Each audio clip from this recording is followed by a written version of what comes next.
మాతాచ పార్వతీదేవి పితాదేవ మహేశ్వర జై కాల్బెరు. ఈరోజు మనము అరుణాచల గిరి ప్రదక్షిణ చేస్తాం కదండి. అయితే అరుణాచల గిరి ప్రదక్షిణలో ఎన్నో రకాలు ఉన్నాయండి. అయితే ఎలా చేసినా దాని యొక్క ఫలితం అనేది మహత్వపూర్ణంగా ఉంటుంది. అయితే ఈరోజు మనం ఏంటంటే సోమస్కంద గిరి ప్రదక్షిణ అంటే ఏంటి తెలుసుకుందాం. మళ్ళీ చెప్తున్నాను, సోమస్కంద గిరి ప్రదక్షిణ అంటే తెలుసుకుందాం. అరుణాచలంలో సోమస్కంద గిరి ప్రదక్షిణ అంటే ఏంటో మనం ఇప్పుడు చూద్దాం రండి. గిరివలం అనగా గిరి ప్రదక్షిణ ఉంటుంది కదండి. ఆ గిరి ప్రదక్షిణ అనేది 14 కిలోమీటర్లు ఉంటుంది. ఆ 14 కిలోమీటర్ని గిరివలం అని అంటాము. అయితే ఎంతో భక్తి ప్రపత్తులతో నిష్ఠతో చేస్తారండి.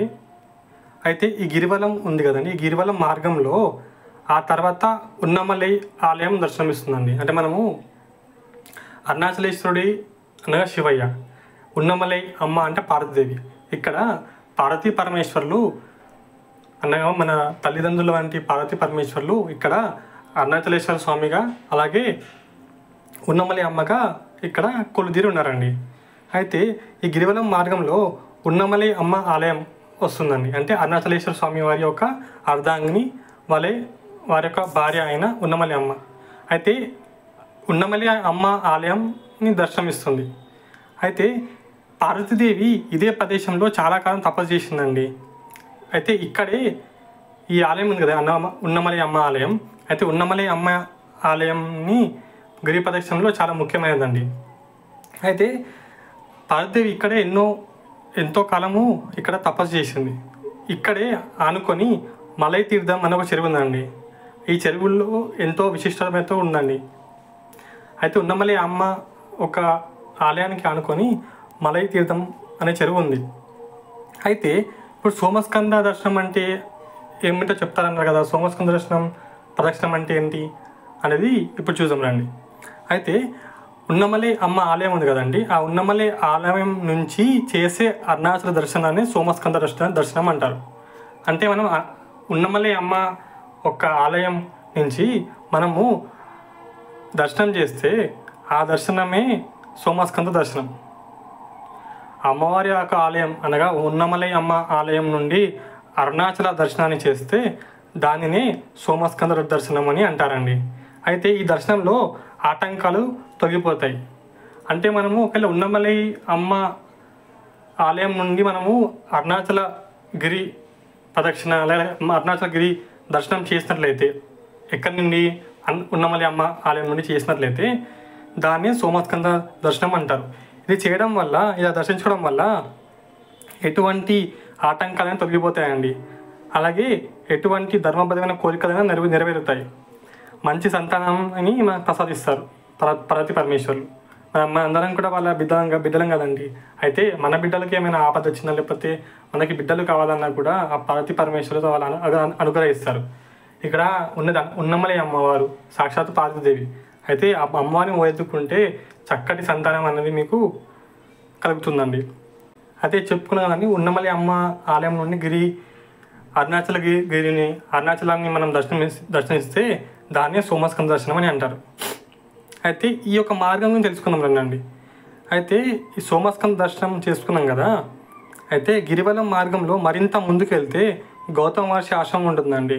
గౌతమ మహర్షి చాలా గొప్ప మహర్షులు. అయితే ఆ ఆశ్రమాన్ని వీలైతే దర్శించుకోండి. అయితే అక్కడ నుండి ఆ ఆలయం ఉందండి ఇక్కడ. అక్కడ నుండి మరికొంచెం నడిస్తే సూర్యలింగం ఉంటుందండి. అయితే ఆ సూర్యలింగం తర్వాత వర్ణలింగం దర్శనమిస్తాయి. ఇక్కడికి చేరుకుంటే ప్రారంభ స్థానం నుంచి 8 కిలోమీటర్లు నడిచినట్లే అండి. అయితే మరో 6 కిలోమీటర్లు నడిచినారనుకోండి మీకు వాయులింగం దర్శనమిస్తుంది. అక్కడ వాయులింగేశ్వర స్వామిని దర్శించుకొని అక్కడ నుండి 2 కిలోమీటర్లు మీరు ముందు వెళ్తే కుబేరు లింగం వస్తుంది. అక్కడికి పరిక్రమ యాత్ర దాదాపు మనకి 11.5 కిలోమీటర్ అనేది పూర్తవుతుందండి. అయితే గిరివలం మార్గంలో ఇంకొంచెం ముందుకెళ్తే చంద్రలింగం ఉంటుంది. అయితే ఆ చంద్రలింగం నుండి కేవలం 2 కిలోమీటర్ దూరంలోనే మనకి ఆలయం అరుణాచలం ఒక తూర్పు గోపురం ఉంది కదండి. ఆ తూర్పు గోపురం అనేది చేరుకుంటారు.